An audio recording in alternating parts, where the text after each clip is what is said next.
რატომ ჭამენ ადამიანები, როდესაც არ შეათ, ან ჭამენ მაშინ, როდესაც სტრესი აქვთ, სანერვიულო აქვთ? ამ გადაწყვეტილებას, როცა იღებს ადამიანი, მნიშვნელოვან გადაწყვეტილებას.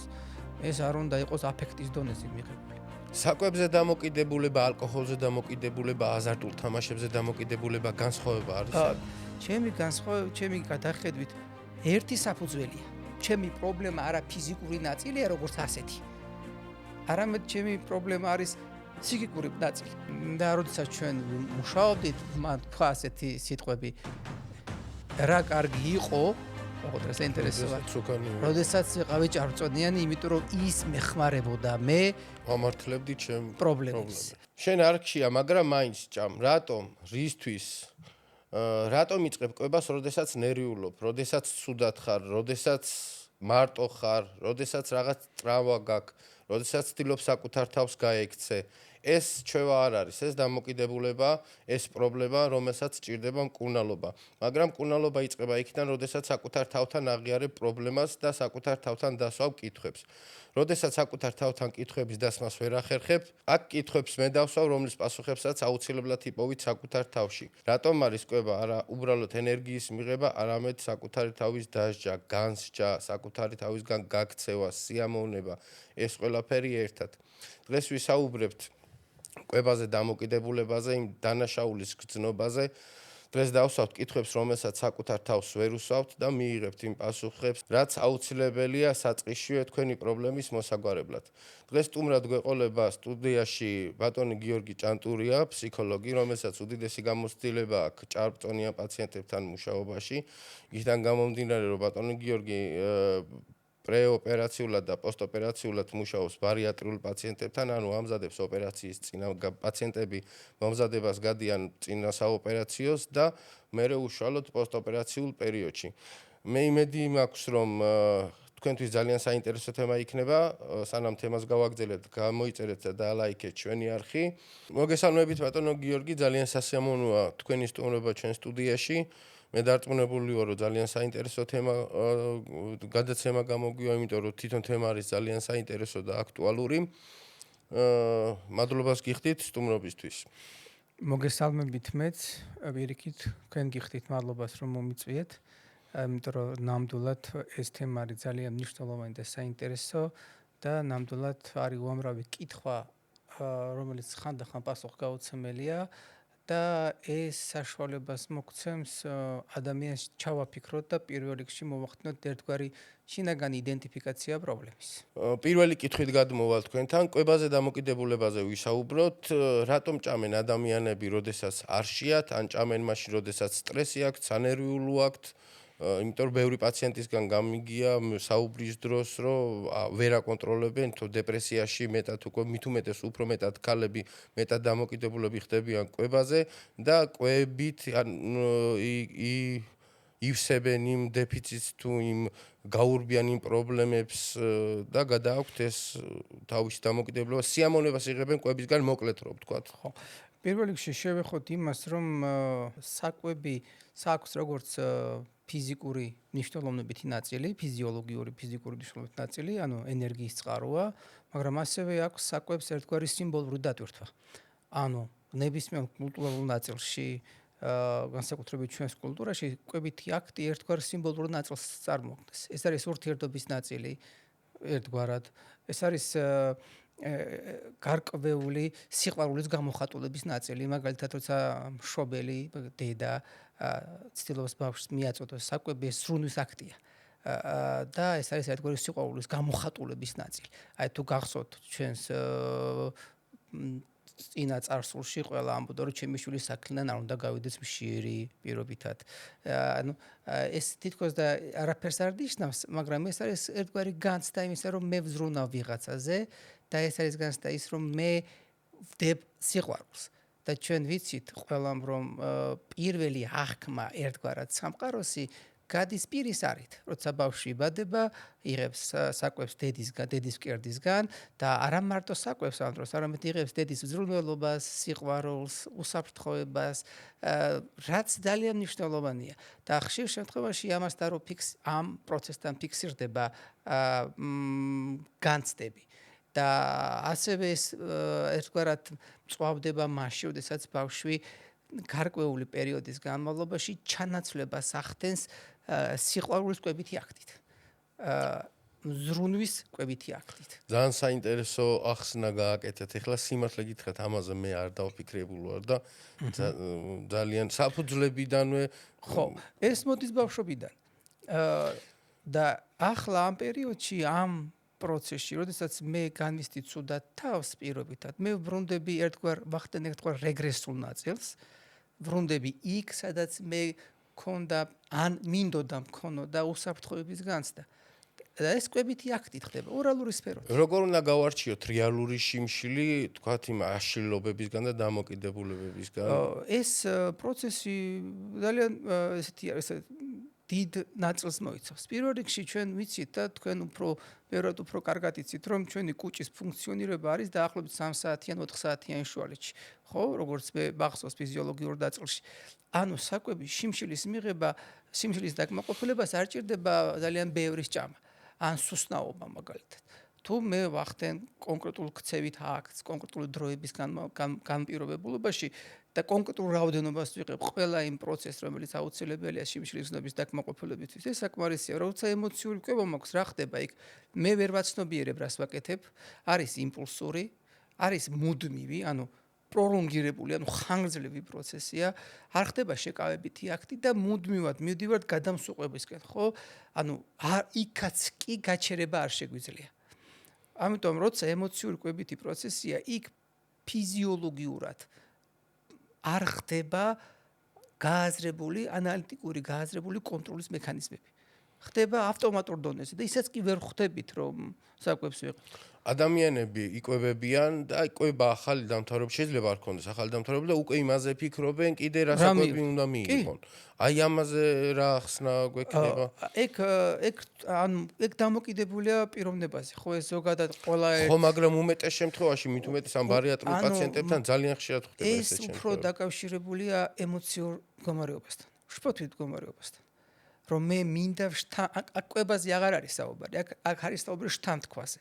ანუ აქ საკვებს მნიშვნელობა არ აქვს, რას მივიღებ. აქ მე უნდა შთანთქო ყველაფერი, რაც კი ჩემს გარშემო არის, იმიტომ რომ ამით მე ვიგრძნობ თავს უფრო უსაფრთხოდ, უფრო დაკმაყოფილებ, მაგრამ ეს ფანტაზმურია, ეს ინფანტილურია, ეს სრული არც არ კმაყოფილდება. რაც უფრო მე სჭამ, მით უფრო მეტი მინდება. იმიტომ რომ ეს ფიზიკურად იმ ჩემს განცდებისგან მაშორებს. ეს არის ერთგვარი გაქცევა. საკვებზე დამოკიდებულება, ალკოჰოლზე დამოკიდებულება, აზარტულ თამაშებზე დამოკიდებულება განსხვავება არის აქ? ჩემი გადასახედით და ჩემი ღრმა რწმენით, იმიტომ რომ მე მაგ გამოსტირება როგორც ალკო ესე ნარკო დამოკიდებულებასთან მუშაობის და მათ შორის აზარტულთან. ჩემი გადახედვით ერთი საფუძველია. ანუ სხვადასხვა გამოვლინებაა, მაგრამ ამ დამოკიდებულებას აქვს ერთი საფუძველი. ანუ ძალიან მსგავსია ერთმანეთთან. დიდი განსხვავება შეიძლება ითქვას არ არის. იმიტომ რომ თუ ქცევას დავაკვირდებით, ქცევას თუ შევხედავთ, პრაქტიკულად ერთი და იგივეა. რა ხდება? აქვს რემისიული პერიოდი, სამივეს აქვს რემისიული პერიოდი. სამივეს აქვს ნევროტული პროცესი, იმიტომ რომ კვებითი აქტი ერთგვარი ნევროტული ქცევის ნაწილიც არის, როგორც მოხმარებითი ნაწილიც. სამივე არის გაქცევა რეალობისგან. ძალიან მნიშვნელოვანი, რომ ეს აქტი არის გაქცევა რეალობისგან, არის დესტრუქციული და აქვს ერთგვარი მორალური მაზოხიზმის ნაწილიც. ეს მნიშვნელოვანი არის. და ყველაზე ასე ხაზგასასმელი არის, რომ არსებობს რეციდივი. სამივესთან. არა აქვს მნიშვნელობა, რას ვაკეთებთ. არსებობს რეციდივი. და ანუ კითხვა ისმის, რატომ? ხო, ანუ რა მაიძულებს ამ პროცესის განხორციელებას. ესე იგი მე პრობლემა მაქვს ჩემი პრობლემა არა ფიზიკური ნაწილია, როგორც ასეთი. არამედ ჩემი პრობლემა არის ფსიქიკური ნაწილი. ჩემი დამოკიდებულება საკუთარი თავის მიმართ, სამყაროს მიმართ, განცდების მიმართ, რომელთაც მე არ მაქვს მექანიზმი გამკლავების. და იმ შემთხვევაში, როდესაც აკონტროლებენ, აი მაგალითად საზოგადოებაში კვებას გარკვეული ადამიანი ერიდებიან და ერთი სული აქვს სახში მივიდნენ განმარტობდნენ რაღაცა და იწყებენ ძალიან ისეთ ინტენსიურ აქტიურ კვებას. კიდე მინდა იმ ხაზი გავუსვათ კვებაზე დამოკიდებულებას როგორც დაავადებას იქიდან გამომდინარე, რომ მე თვითონ ბარიატრიულ ქირურგიასაც დაუკავშირებ, მაგრამ ჯერ ამ კითხვებს უპასუხოთ, რატო ხდება ესე, რომ თქვა, თუ ადამიანს შეუძლია რომ აკონტროლოს, რომ თქვა საზოგადოებაში არ იკვებოს ან იმ რაოდენობით, ან მოწესრიგებულად იკვებოს და განმარტოების შემთხვევაში აკეთებს ყველაფერს, რაც არ უნდა გააკეთოს. ეს რა თუ ფენომენია? ჩვენ საუბრობთ როგორც კვებით დამოკიდებულებას, როგორც დაავადებას, ეს განიხილება როგორც დაავადება. და მე ვფიქრობ, რომ ეს 21 საუკუნის ერთ-ერთი ყველაზე წამყვანი დაავადება, მათ შორის ფსიქიკურ დაავადებაში თუ შევიყვანთ ამ პროცესს. ეს არის ერთ-ერთი აფეთქება, ასე ვთქვათ, ამ პერიოდის შეიძლება ითქვას. და რა არის, როცა ვლაპარაკობთ, არ ვიკვებებით საზოგადოებაში, მაგრამ სახლში ვაკეთებთ ამ აქტს. რა შეიძლება მაკავებდეს, ხო? პირველი, ეს არის ერთგვარი ჩარჩო, რომელიც მე დაყენებული მაქვს საზოგადოებაში. ეს მნიშვნელოვანია. მეორე, მე მალვით ვახორციელებ ამას და ეს მალვითი აქტი ასევე შეიძლება დაკავშირებული იყოს ტკბობის პროცესთან. ესეც ძალიან საინტერესო პროცესი არის. ყოველ შემთხვევაში არიანად თუ გაქვთ აკვირვებული არიან ადამიანები, რომლებიც საზოგადოებასთან ვერ ჭამენ საერთოდ. არ შეუძლიათ კვებითი აქტის განხორციელება. იმდენად დიდი შფოთვა შემოდის. და როგორც კი ეს შფოთვის ნაწილი ხდება, კვებითი აქტი უფრო მაღალია. როგორც მაგალითად არიან ადამიანები სტრესის დროს ბევრ ჭამენ, თუ ხართ გეცოდინება და არიან ადამიანები რომლებიც სტრესის დროს საერთოდ ვერ ჭამენ. აი ლუკმა არ გადასდის, მაგრამ როგორც კი სტრესი, ესე ვთქვათ, მისი ფაზა იკლებს და ხდება გამკლავებათი კვებითი აქტი, როგორი აგრესიული და აქტიურია. ეს ხასიათის ნაწილი არის. და ამიტომ ასე რომ კონკრეტულად გავუსვათ რატომ არის, რატომ ბევრი მიზეზი არის, აღზრდის სტილი, დამოკიდებულება ოჯახში,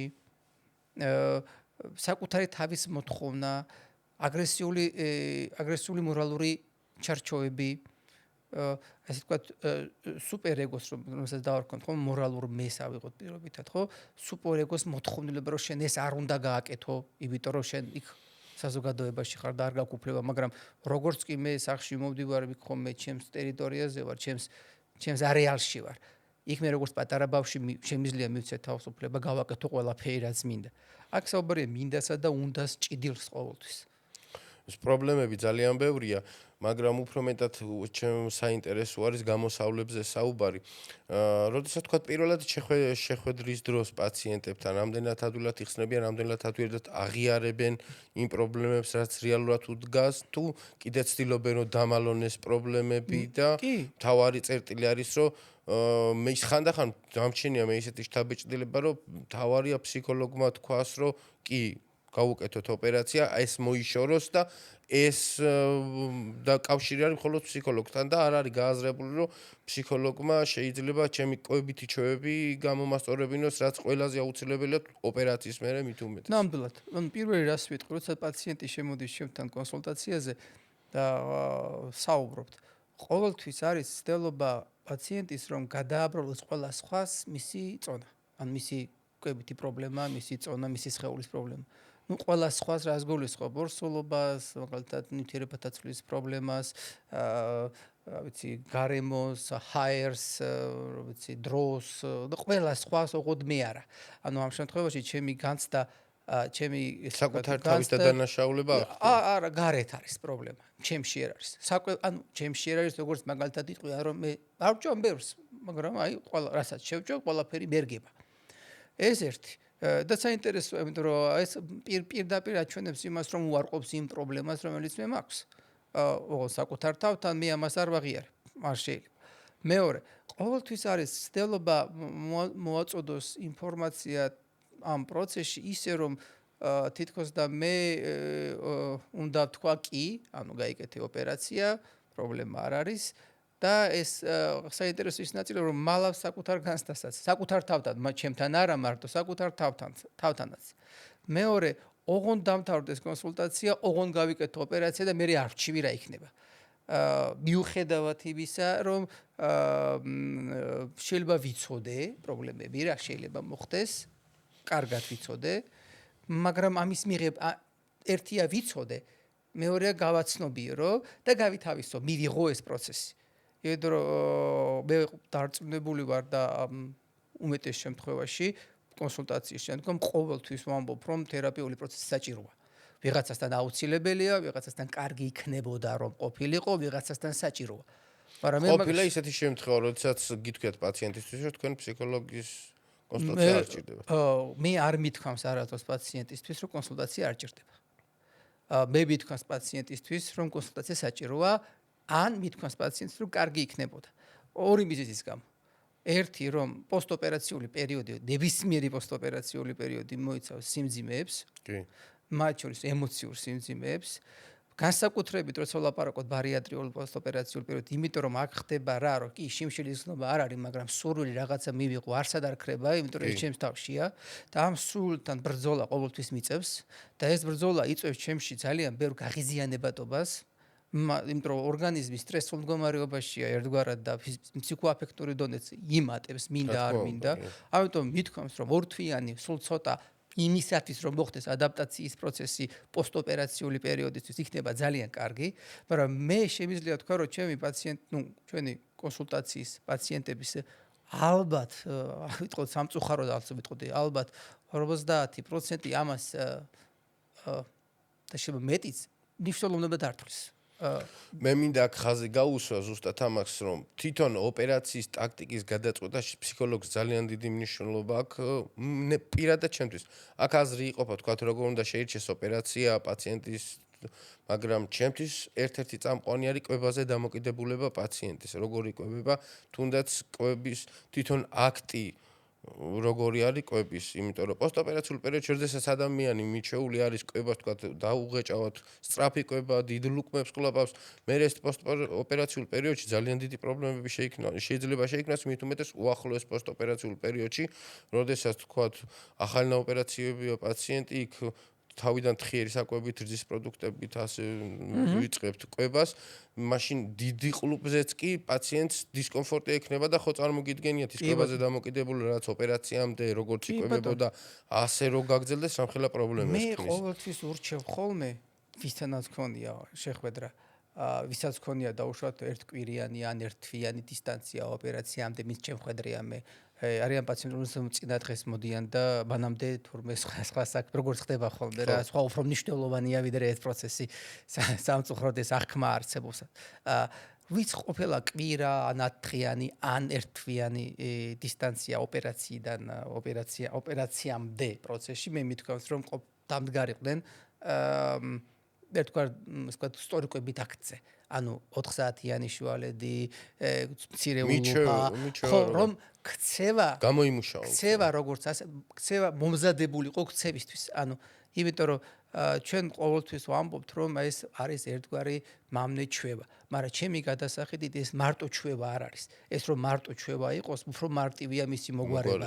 იმიტომ რომ 3 თვეში, 4 თვეში ეს ჩვევა, მის მამნე ჩვევა იცვლება და ახალი ჩვევა, პოზიტიური ჩვევა ყალიბდება.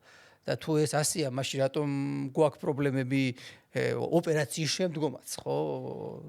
არსებობს. თქვენგან განსაზღვრული თქო კვებაზე დამოკიდებულების ხარისხი დიდწილად მოქმედებს მე პაციენტს რა ოპერაცია შეუსრულოთ, იქიდან გამომდინარე რომ მაქსიმალურად მისცე კვებითი კომფორტი შეუსრულო ისეთი ოპერაცია, რომ კვებითი კომფორტი გქონდეს და ის ყველა დარღვევა გამოასწორო ერთი ჩარევით, რა დარღვევებიც ამ სიმსუქნეს თან ახლავს ხოლმე დაავადებას კომპლექსურს, როგორ ბუკეტია მილიონი დაავადება ერთად. კი, ყველაფერი ერთად არის შეკრებილი. ანუ მთელი სხეულის ჩემი გადასახედიდან და ჩემი ღრმა რწმენით ის სხეულის ეს დისფუნქციური პროცესი რაც არის, ხო, ჭარბწონასაც ახასიათებს ერთგვარი და თვითონ ჭარბწონაც როგორც სხეულის ცვლილება, როგორც მორფოლოგიურად, ხო? ერთგვარი გამოძახილებს ფსიქიკური პროცესების. ანუ როცა ამბობს პაციენტი რომ მე უხასიათოდ ვარ დეპრესიული ვარ, ამ შფოთვარე ვარ, ან კიდე რაღაცა, იმიტომ რომ ვარ ჭარბწონიანი, მე ვფიქრობ, მე ყოველწლიურად ეს პირიქით არის. მე მაქვს ჭარბი წონა, იმიტომ რომ მე უკვე ჩემს ფსიქიკურ პროცესებში ისეთი მდგომარეობა არასთანაც მე ურთიერთობა არ მინდა და გადამაქვს სხეულში. ვისარგებლებთ შენი სტუმრობით და არა მარტო კვებაზე დამოკიდებულებაზე ვისაუბრებთ, მოდი ემოციურობაზეც ვისაუბროთ, კომპლექსებზე ვისაუბროთ. იქიდან გამომდინარე, რომ სიმსუქნე ბევრი პრობლემა აქვს, თუნდაც სექსუალური, თუნდაც ჰიგიენური და ადამიანი მით უმეტეს ახალგაზრდა ასაკში ძალიან ბევრ კომპლექსებს განიცდის, რაც საბოლოო ჯამში მე სუიციდამდეც მივდივართ, ხო, არა მარტო თვითონ ამ კომპლექსებიდან გამომდინარე, კვებაზე დამოკიდებულებიდან გამომდინარეც არის სუიციდური ფაქტები აღწერილი, საკმაოდ ბევრ ლიტერატურას ვარ გაცნობილი და არის თვითონ პოსტოპერაციულ პერიოდში შეუგუებლობიდან გამომდინარე სუიციდების მცდელობაზე და აღსრულებაზეც. აი ამაზე ვისაუბროთ, კომპლექსებზე ვისაუბროთ ჭარბწონიან პაციენტებში. ანუ კიდევ ერთხელ ხაზგასმით რომ სულკან პაციენტებში ჭარბწონა კიდევ. ხო, კიდევ ერთხელ ხაზგასმით შემიძლია ვთქვა, რომ და გამოცდილებიდანაც შემიძლია ვთქვა ეს პროცესები, რომ ჭარბი წონა არის ერთგვარი შედეგი, სიმპტომი, მოდი ასე ვიტყოდი, ფსიქიკური დისფუნქციის. ჩემი ღრმა რწმენით. ეს არის ერთგვარი სულის, ასე ცოტა ეპითეტურად რა ვთქვათ, ეს არის ერთგვარი სულის კივილის სხეულში. ანუ, როდესაც არ არსებობს გადამუშავება, სიმბოლური გადამუშავება, შინაგანი დაძაბულობის, კონფლიქტის, იმ განცდების და ემოციების, რომელიც მიმღებლობა მე არ მაქვს, ის გამოიხატება სხეულებრივ პროცესში.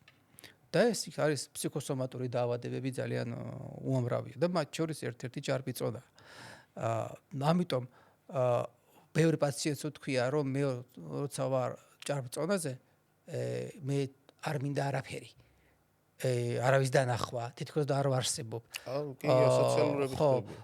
არ მინდა არაფრის კეთება, მაგრამ ხანდახან ეს არის მეორადი სარგებელი. ანუ ამ შემთხვევაში მინდა ვთქვა, რომ ხანდახან ჭარბი წონა არის საშუალება მიზეზი იმისა, რომ გავამართლოთ ჩემი უკვე არსებული პროცესები, რომელიც საყვაროს მიმართ მაქვს.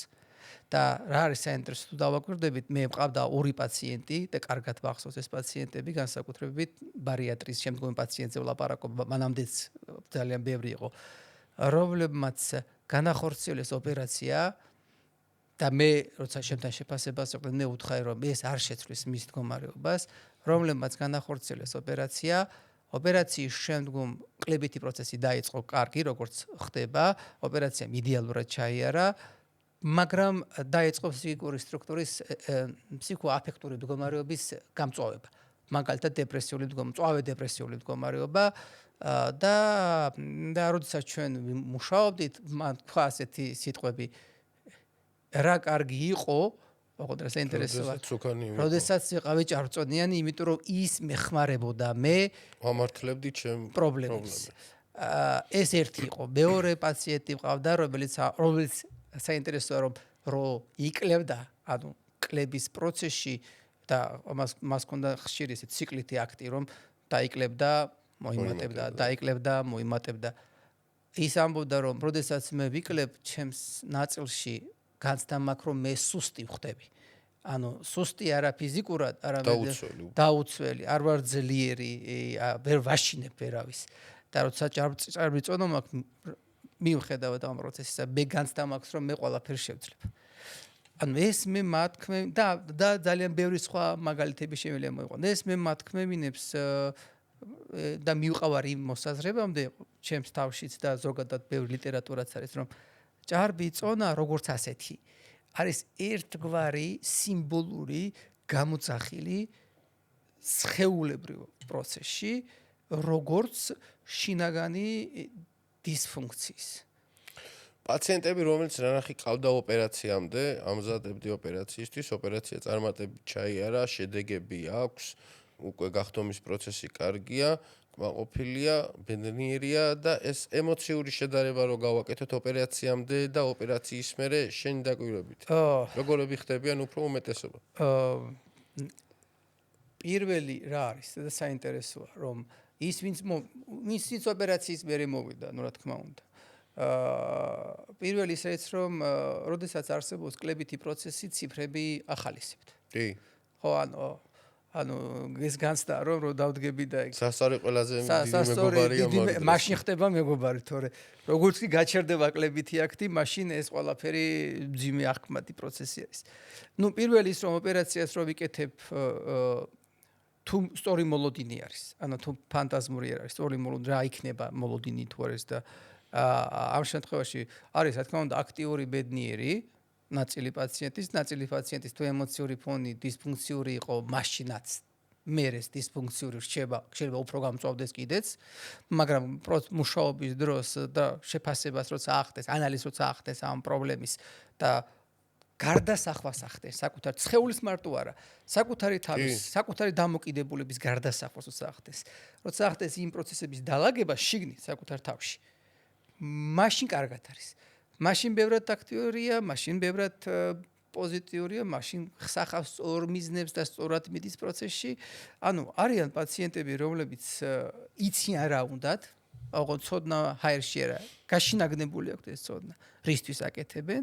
არიან პაციენტები, რომლებიცაც მხოლოდ ილუზია აქვთ. და კრიტიკა ნული არის. ასეთი პაციენტების ოჯახის წევრებთან თუ გონიათ შეხვედრა ან საუბრები, იმ დამოკიდებულება, იქიდან გამომდინარე, ძალიან დიდი მნიშვნელობა აქვს თვითონ პაციენტისთვის, ოჯახის დამოკიდებულებას, თვითონ თუნდაც გადაწყვეტილებაზე ოპერაციული მკურნალობის. მე ვფიქრობ, რომ კარგი იქნებოდა ეს რომ ყოფილიყო რაღაცა ერთ სტრუქტურაში, ანუ გულისხმობ რაღაცა ჯგუფი, რომელიც ამ პროცესში. როდესაც თქვათ ოჯახის შვილს ელოდება ფსიქოლოგი, თუნდაც გინეკოლოგთან ამასთან მშობლები ორივე ასეთი რა არის მაგის ის რომ თქვათ ემზადებიან ოჯახური მშობლის სკოლა და რაღაცებიც არის. აი ზუსტ დაახლოებით ასეთ კონტექსტში რომ განვიხილოთ თქვათ პაციენტი და იქნებოდა კარგი. ეგ ხდებოდა ძალიან კარგი. მე ამ პერიოდში რაც გამოცდილება მქონია მუშაობის დროს ასეთი რამე არ მქონია. რამოდენიმე შემთხვევა იყო, ისიც მე ვუთხარი, ანუ მე ვაიძულე რომ შეხვედრა მქონოდა, იმიტომ რომ ვფიქრობდი რომ აუცილებელი იყო. დარწმუნებული ახალგაზრდა იყო და მშობელთან შეხვედრა გინდოდა. ეს ერთი, მეორე მქონდა მეუღლესთან შეხვედრა, იყო ასეთი მომენტი. და იყო კიდევ, როდესაც ოჯახის წევრებს უთხარი და რეკომენდაციაში თქონდა დაწერილი, გაიკეთოს ოპერაცია მხოლოდ იმ შემთხვევაში, თუ ოჯახის წევრების მეთვალყურებაში იქნება. აი მეუღლეზე უცებ ამომიტივდი და ხშირად არ ყოველთვის ვეკითხები ხოლმე პაციენტებს мотиваცია რა არის, იმიტომ რომ ჩემთვის ძალიან გამსაზღვრელი არის ეს, რამდენად მოტივირებული არის პაციენტი, უბრალოდ, ყველაზე ხშირი მიზეზი არის ან ოჯახის შენარჩუნება, ან სამაგიეროს გადახდა, რომ ჭარბიწონის სიმსუქნის გამო ოჯახი დაინგრა და ეხლა უნდა რომ ფორმაში ჩადგეს, რომ ახალი ცხოვრება და აი ესეთი მდგომარეობები თუ ქონია ამას საუბარ პაციენტს. კი, მაგრამ იცით როგორ შეიძლება ეს ვთქვა, მე რაც არ უნდა. დიდი პრობლემა, ძალიან აქტუალური პრობლემაა, ხშირად ხდება. ეს ზუსტად იმიტომ რომ ეს არის ილუზიის ნაწილი. ანუ მე რაც არ უნდა გავაკეთო, თუ მეორე ადამიანს არ უნდა ჩემთან ყოფნა, ის ჩემთან არ იქნება. რაც არ უნდა გავაკეთო. ჭარბწონიანი ვიყავი, ჩემთან არ უნდა ყოფნა, შეიძლება ჩემთან არ იყოს, არაჭარბწონიანი ვარ, ჩემთან არ უნდა ყოფნა, ჩემთან არ იქნება.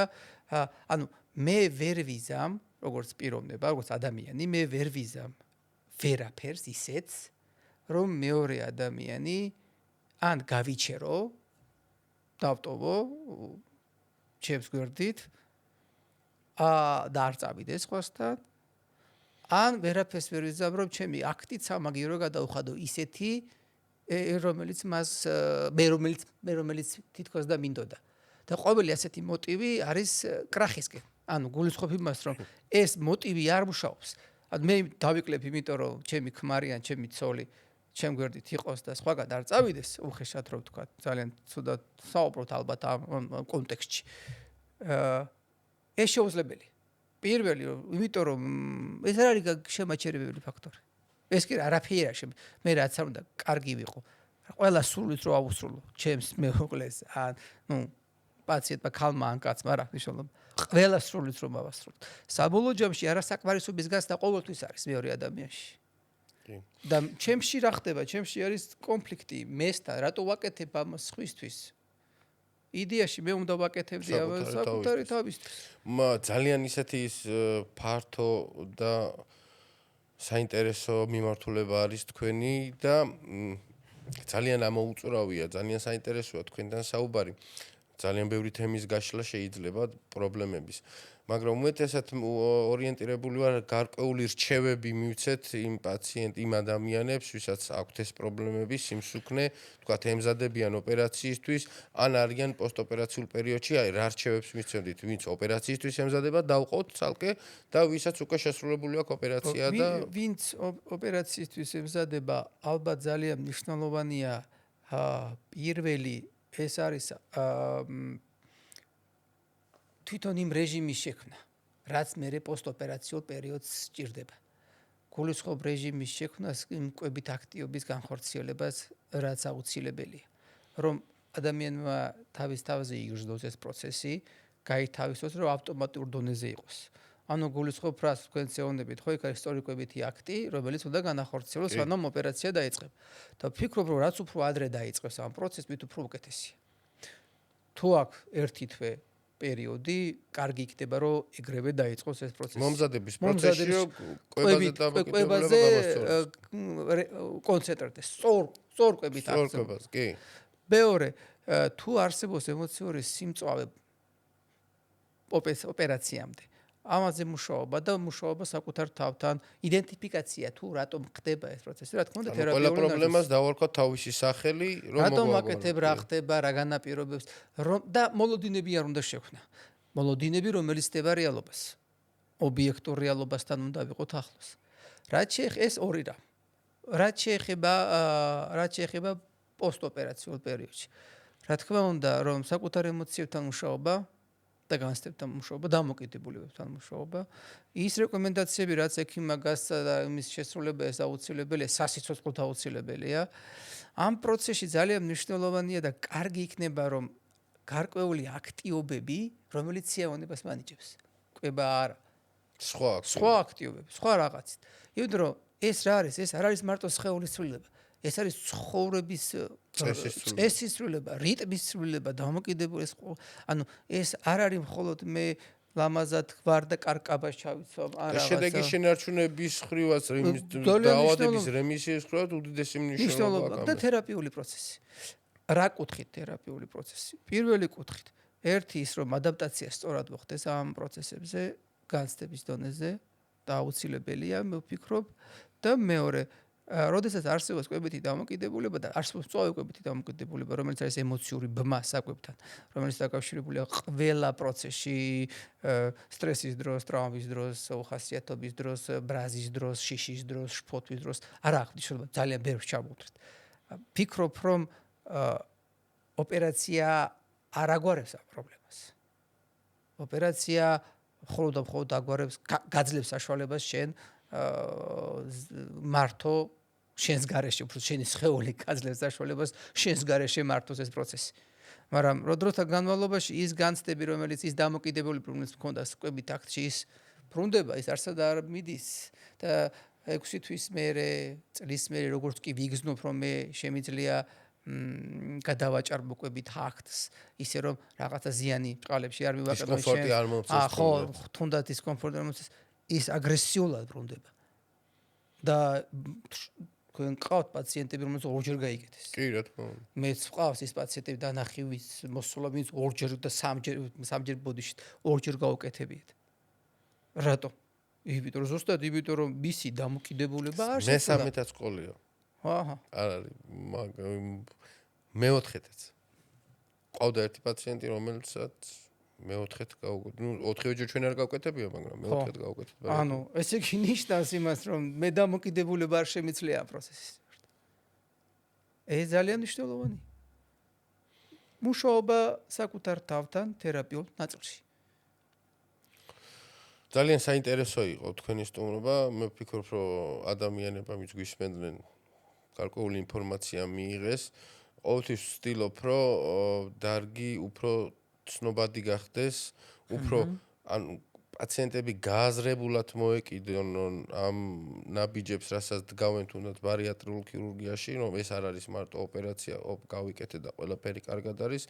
ეს ამას სისტემურად მუშაობა ჭირდება, კომპლექსურად მუშაობა ჭირდება, ბევრი რგოლია და ეს რგოლები უბრალოდ არ არის იმის გულისთვის, რომ რგოლად იყოს, ეს ყველა აბსოლუტურად ყველა რგოლი საპასუხისმგებლოა, აუცილებელია, თავისი ვალდებულებები აქვს, დანიშნულებები აქვს და დასაწყისში ვაღვნიშნეთ, ერთ-ერთი ყველაზე დიდი დანიშნულება და რგოლი არის ფსიქოლოგი, ენდოკრინოლოგი, ნუტრიციოლოგი, ну, რა თქმა უნდა, ქირურგი. რა თქმა უნდა, ანუ მულტიგუნდი ყოველთვის მნიშვნელოვანია და კარგად მუშაობს ამ პროცესში. და ამ გადაწყვეტილებას, როცა იღებს ადამიანი, ამ მნიშვნელოვან გადაწყვეტილებას, ეს არ უნდა იყოს აფექტის დონეზე მიღებული. და საკმაოდ ბევრი გააზრება ჭირდება ამ პროცესს. და საკმაოდ დიდი მუშაობა ჭირდება საკუთარ თავში. ჯერ რომ მივიდე ოპერაციამდე და მე ოპერაციის მერე ყოველთვის უნდა გვახსოვდეს ის, რომ ქირურგი აკეთებს კარგად თავის საქმეს, ყველა რგოლი აკეთებს კარგად თავის, მაგრამ ყველაზე დიდი საქმე რაც გასაკეთებელია, საკუთარ თავის ყველაზე რთული და პასუხისმგებლობა. დიდი საქმე რაც გასაკეთებელია ხარ შენ. შენ მეტი სხვა არავინ. და თუ შენ ამაზე არ აიღებ პასუხისმგებლობას და ნებელობის სფეროს არ გამოიმუშავებ, შედეგი უკიდურეს შემთხვევაში იქნება მძიმე, ხო? არა ისეთი რაც შენ გინდოდა. ან პრინციპში შეიძლება ისეთი რაც შენ გინდოდა. სადღაცას გოლის სიღრმეში. მადლობა გიორგი სტუმრობისთვის. პირიქით თქვენ მადლობა. მადლობას მოგიხდით სტუმრობისთვის. ჩვენთან სტუმრად იყო ბატონი გიორგი ჭანტურია, ფსიქოლოგი. გამოიწერეთ და დაალაიქეთ ჩვენი არხი. გისურვებთ ჯანმრთელობას.